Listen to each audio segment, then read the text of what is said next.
teori yang digunakan dalam pendekatan normatif teologis. Yang pertama adalah hal-hal yang bertujuan untuk mengetahui kebenaran serta dapat dibuktikan secara empirik, ya, secara nyata, secara eksperimental. Kemudian itu teori yang pertama. Kemudian teori yang kedua adalah hal-hal yang sulit dibuktikan secara empirik. Ya.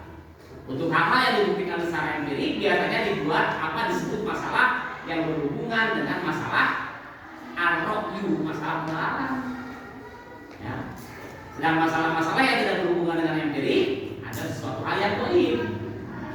Biasanya diusahakan pembuktiannya dengan mendahulukan kepercayaan, ya. Gitu kan?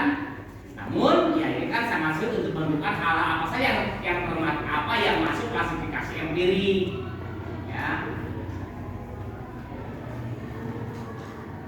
Maka ya ini kan pendekatan normatif, ya. Jadi kalau yang digunakan oleh para fuqaha, para ahli usul, para muhaddisin, para mufassirin, para teologis, ya. Maka pendekatan tekstualis, pendekatan normatif itu sangat tekstual, sangat tekstual.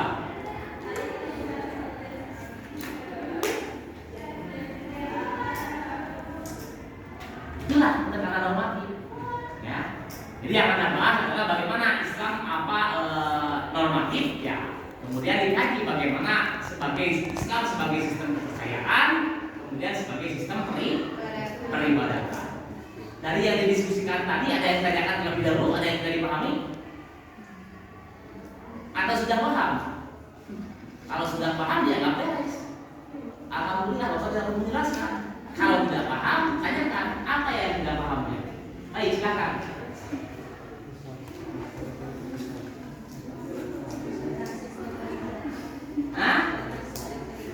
Tentang sistem peribadatan yang ditanyakannya. Oke, bagaimana Islam sebagai sistem peribadatan, ya. Islam sebagai sistem peribadatan. Nah, dalam konsep Islam bahwa semua aktivitas yang dilakukan oleh manusia di dunia ini adalah sebagai sebuah bentuk penghambaan diri kepada Allah, ya, sebagai bentuk penghambaan kepada Allah. Maka konsepnya adalah setiap aktivitas, bagaimana supaya aktivitas kita di dunia, aktivitas yang dilakukan oleh manusia itu bisa bernilai ibadah, ya, bisa bernilai ibadah. Ya, sebagai sistem peribadatan, maka ibadah itu ada ibadah mahdoh, ada ibadah ghair mahdoh. Ya, ibadah mahdoh, ibadah yang sudah ditentukan, yang sudah jelas. Ya, maka itu adalah ibadah mahdoh. Apa contohnya? Sholat, zakat, puasa, haji, itu adalah ibadah mahdoh.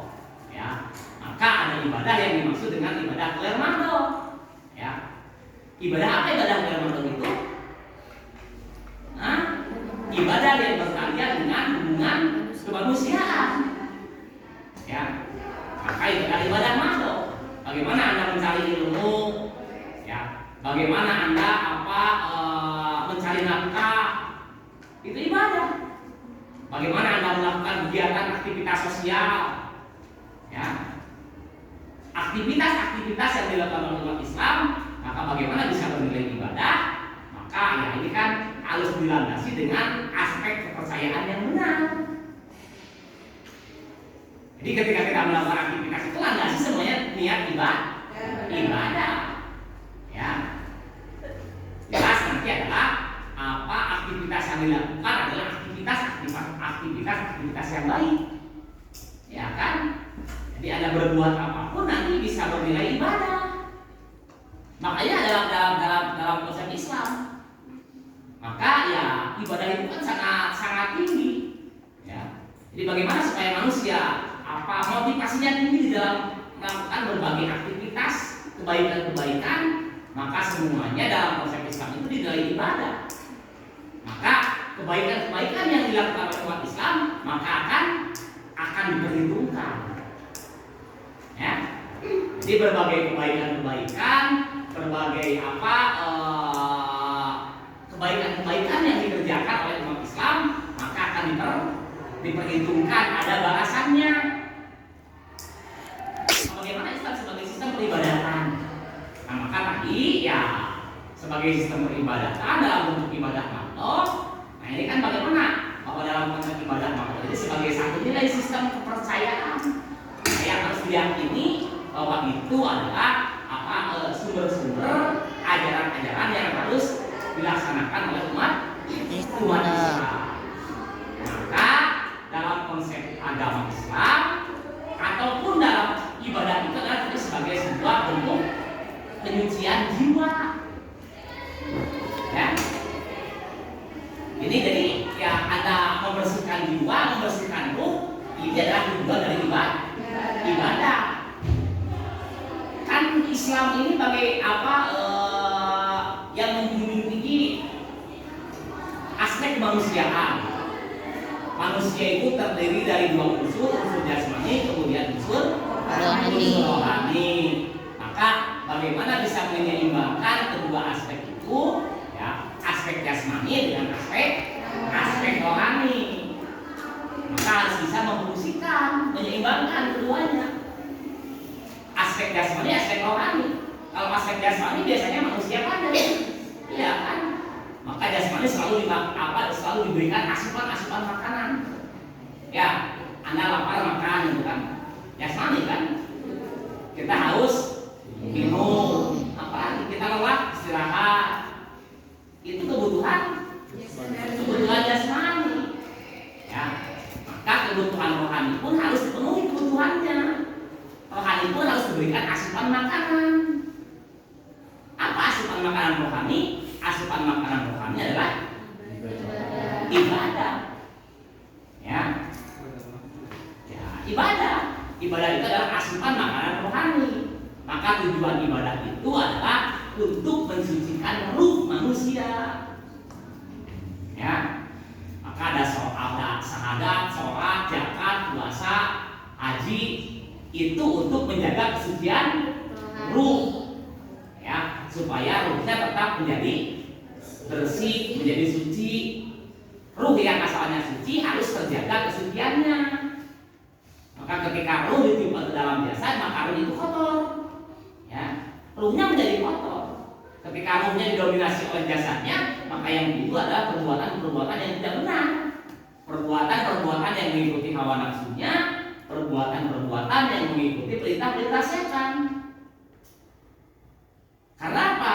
Karena unsur rohani sudah dikuasai oleh unsur jasmani. Maka beranggapan bahwa hidup itu di sini. Hidup ini sekarang. Maka terjadilah pemikiran-pemikiran sekuler. Ya, tidak pernah memperhatikan bagaimana kehidupan setelah kehidupan dunia. Kehidupan akhirat itu adalah kehidupan nanti. Ya. Ini kan karena apa? Karena aspek rohaninya sudah dikuasai oleh aspek jasmani. Aspek jasmani di mana? Di bumi, di dunia. Ya, maka dunia ini adalah aspek jasmani.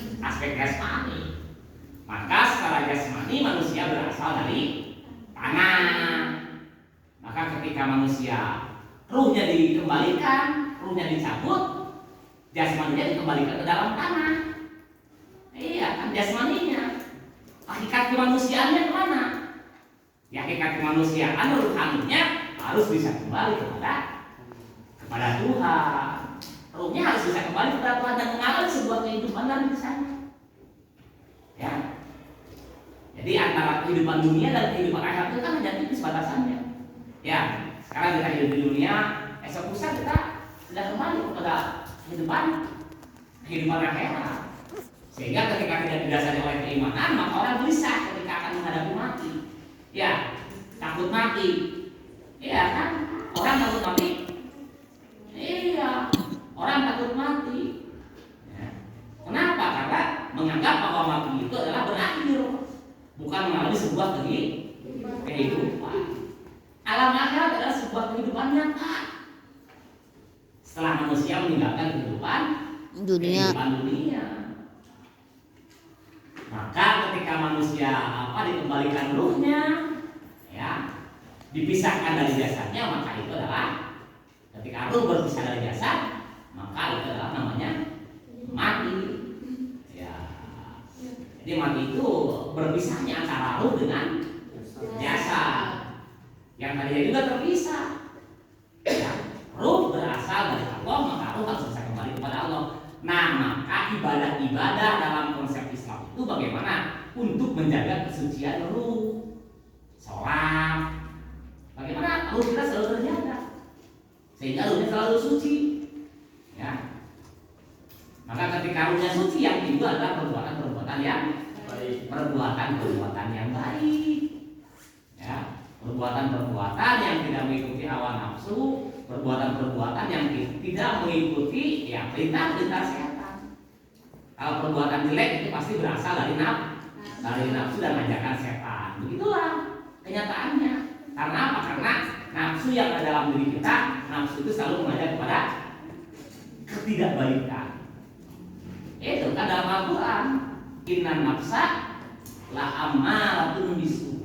Nafsu itu selalu mengajak kepada kejelekan. Maka ketika Anda mencari ilmu, belajar, ini kan bagaimana dengan proses belajar itu, proses mencari ilmu itu, bagaimana manusia bisa mengetahui tentang akses kemanusiaannya, manusia bisa mengetahui dirinya, kemudian manusia dengan ilmu itu bisa mengantarkan manusia bisa mengenal Tuhan. Itu kan ilmu itu. Jadi ilmu yang dikaji itu bagaimana dengan ilmu itu manusia bisa mendekatkan diri kepada Allah. Ya, pada dengan mengkaji ilmu itu jangan Anda mencari ilmu, mendapatkan ilmu malah menjauhkan diri. Maka percuma, sia-sia ilmu apapun. Nah, maka aspek-aspek ibadah dalam agama Islam itu intinya adalah untuk penyucian jiwa. Dengan sholat, dengan zakat, dengan puasa, supaya apa? Supaya ruh terjaga kesucian. Ya, terjaga kesuciannya. Ya, ketika ruhnya suci, maka yang timbul adalah perilaku yang baik. Ya, tidak mungkin kalau ruhnya sudah suci ngomongin orang, tidak mungkin ketika ruhnya sudah suci ngejelekin orang, membuat provokasi, ya kan? Membuat apa yang tidak baik, tidak mungkin menyakiti orang, gitu kan? Ketika ruhnya sudah suci, ya. Maka aspek-aspek ibadah dalam ajaran Islam itu adalah intinya untuk menyucikan jiwa, menyucikan ruh. Ya, maka dilatih itu sebagai asupan makanan rohani. Jadi ibadah itu adalah asupan rohani. Ketika rohani tidak diberikan asupan makanan, kering. Ya. Bahkan rohaninya mati. Sehingga yang mendominasi adalah jasmaninya, jiwanya. Dan punya prinsip bahwa hidup itu adalah hanya sekarang di sini. Ya. Iya kan? Hanya di sini. Ya. Maka penyakit manusia modern itu kan ada 3 penyakit kan? Ya. Sekuler, kemudian materialistis, kemudian apa lagi? Penyakit manusia modern, ya, sekuler, materialis, kemudian hedonis. Iya, itu adalah penyakit manusia modern saat ini, ya. Jadi penyakit manusia modern saat ini adalah ya sekuler, kemudian materialis, hedonis. Sekuler artinya apa? Apa sekuler itu?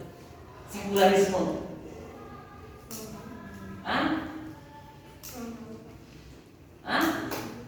Apa sekuler itu? Pemisahan antara pemerintahan dan agama. Pemisahan antara hukum pemerintahan dan agama. Sekuler. antara pemerintahan dengan agama. Ya. Wah, jangan diartikan secara luas begitu, ya. Dan sebetulnya kan sekuler itu dari kata sekularisme, ya. Sekularisme itu dari kata asalnya itu dari kata sekulum, ya. Sekulum, sekuler itu, sekulum itu apa? Hah? Sekuler itu kan dari kata sekulum kan? Sekulum, sekulum, ya. Artinya sekulum itu apa? Bumi yang berat. Nah, iya kan sekulum itu bulat, ya. Sekulum itu bumi yang bulat. Itu sekulum. Ya, kalau kita bahas tentang sekularisme, hedonisme, ya materialisme, sebetulnya jadinya mudah sih, ya. Ketika membedakan apa itu sekularisme, ya. Kemudian apa itu hedonisme sangat mudah sebetulnya, ya. Sangat mudah ketika kita ya. Sekularisme, hedonisme, kemudian dan materialisme sangat mudah lah sebetulnya untuk membedakannya. Apa itu sekuler, apa itu hedonis, ya. Apa itu materialis. Sangat mudah, ya. Sangat mudah untuk membedakannya. Tapi kita habis waktu nanti ya. Kalau Anda belum paham nanti kita perjelaskan, ya. Apa itu sekulum, apa itu hedonis, apa itu materialis. Ketika berpikir Anda di sini sekarang saat ini itu adalah sekuler. Iya, sekuler. Ya, kita hidup itu di sini, ya. Iya. Hidup ini di sini. Ya, gitu. Nah, jadi kita kembali ibadah